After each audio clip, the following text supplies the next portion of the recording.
Let's go Broncos! I just got some exclusive details that every true Broncos fan needs to know. This isn't just another game abroad. This is a quiet storm brewing on the roster, a crucial change that could be the key to unlocking this team's full potential. And no, it's not just Bo Nix or Sean Payton's playbook. We're talking about a defensive powerhouse, finally ready to return, and how it could spell the end for the New York Jets this Sunday. But before I delve into this juicy update, let me ask you something. Are you truly a diehard Broncos fan? If you've been following us through thick and thin, prove it. Hit like right now, and leave a comment below saying, "Go Broncos!" We're full steam ahead to the Super Bowl. I want to see those orange and blue hearts lighting up the chat, because what I'm about to tell you is the kind of insider information that separates the casuals from the diehards. Okay, let's get to it. Coming off a solid win against the Philadelphia Eagles, the Denver Broncos are riding a wave of momentum as they prepare to face the New York Jets in London. But this isn't just about taking on what is statistically the worst team in the NFL. There's a much bigger story brewing in Broncos country,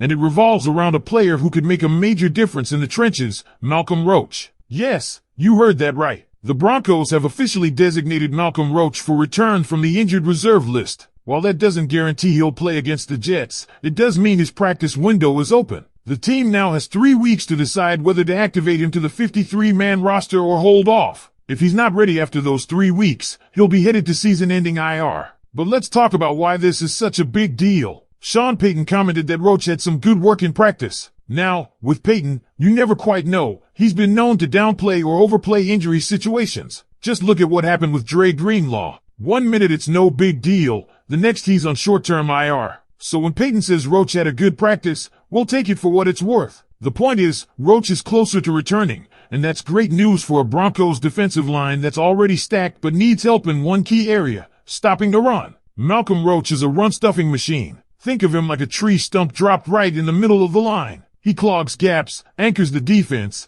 and creates chaos for opposing offenses. In 2024, he put up 5 tackles for loss, 2.5 sacks, and earned a respectable PFF grade of 64.2. His impact is most visible on tape. Just rewind to week 3 of last season against the Buccaneers, where he completely blew up a play designed to get the ball to Bucky Irving. The tight end came across in motion to throw a block, but Roach shrugged him off like he was nothing and made a crucial tackle for loss. That's the kind of disruption this Broncos defense needs, especially against the Jets, who are likely to lean heavily on Breece Hall. Let's not sugarcoat it. The Jets are a disaster offensively. Outside of Garrett Wilson and Breece Hall, their roster is barren. Josh Reynolds and Allen Lazard are their next best options at wide receiver, and frankly, that's saying something. This team will try to pound the ball and control the clock. That's their only real shot at staying competitive. They'll try to keep the Broncos offense off the field and rely on Justin Fields' dink and dunk style to stay afloat. But against the Broncos front, good luck with that. Here's what Denver's defensive rotation could look like: Zach Allen, DJ Jones, John Franklin Myers, Nick Benito,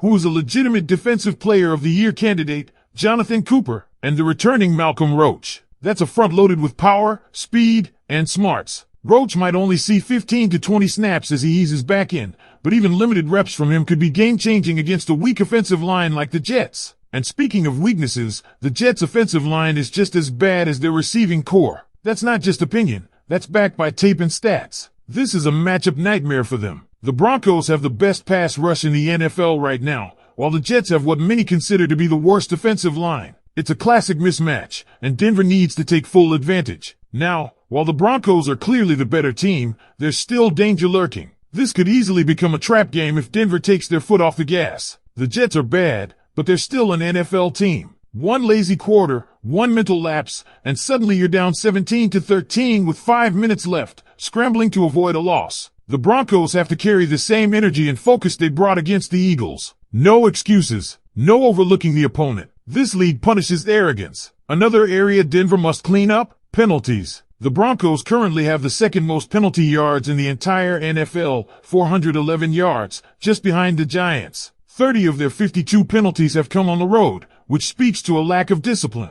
These aren't fluke calls. These are correctable mistakes that could ruin a postseason run. In fact, penalties already cost Denver wins against the Chargers and Colts. Without those mistakes, this team could easily be 5-0. It's that serious. If Denver wants to win decisively in London, 3 things need to happen: stay focused, stop the penalties, and dominate the trenches, especially the Jets' defensive line. which has allowed a brutal 140 rushing yards per game. That's 27th in the league. They're giving up over 31 points a game too. The only real threat on that defense is Sauce Gardner, and even he's taken a step back from his elite form of 2 years ago. He's not the same lockdown corner right now. As long as Bo Nix avoids throwing at Sauce unnecessarily, the Broncos offense should have room to work. Let's keep it rolling. Now that we've laid the groundwork on the defensive side of the ball, let's pivot to the offense, because while the Broncos defense is poised to dominate, the offense has a huge opportunity to build serious momentum in this game. And it all starts with quarterback Bo Nix. Bo Nix has shown flashes of maturity and poise beyond his years,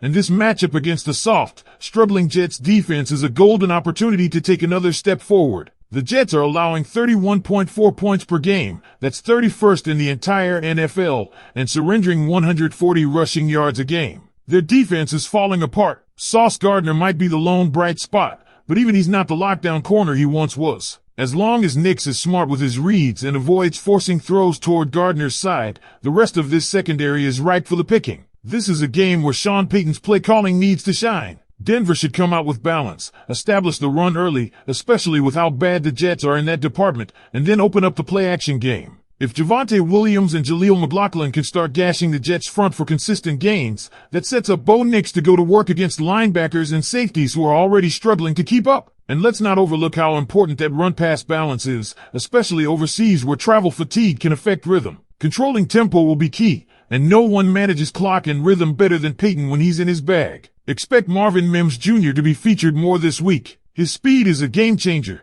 and against a defense that's giving up over 200 passing yards a game, this is the kind of opponent where you want to stretch the field and let Mims do what he does best: create separation and burn defenders deep. Courtland Sutton and Jerry Jeudy also need to capitalize on this opportunity. Both have had their moments this season, but with the Jets secondary as shaky as it is, this could be a game where one of them breaks out for a 100-yard performance. Now let's talk about the offensive line, which has quietly been a strength in recent weeks. If they can keep Nix clean and open running lanes against a defensive front that's been manhandled most of the season, this game could snowball quickly in Denver's favor. Pass protection will be key, especially on third downs. The Jets have very little to throw at the Broncos in terms of a consistent pass rush, so this is one of those games where Bo Nix should feel comfortable in the pocket more often than not. And while we're at it, let's touch on something we all know is critical: red zone efficiency. One of the Broncos' biggest struggles in recent years has been turning red zone trips into touchdowns instead of field goals. This week, that cannot happen. When you get down inside the 20 against this Jets defense, you have to punch it in. No excuses, no settling. Let Bo Nix make plays, let the run game wear them down, and above all, don't get cute, just execute. On the flip side, let's not forget about special teams, which has quietly been one of the most consistent aspects of this Broncos squad. Jonah Ellis, even though he hasn't practiced for 2 straight days, has been a special teams monster this year. His absence would be a loss, but Denver has depth here, and the coverage teams have consistently been among the league's best. That's something to keep an eye on, especially when it comes to field position in a low-energy, early game overseas. The key here is mentality. If Denver walks into this game thinking it's a vacation in London and not a critical business trip, they'll be flirting with disaster. This is the NFL. Every team is dangerous. Every player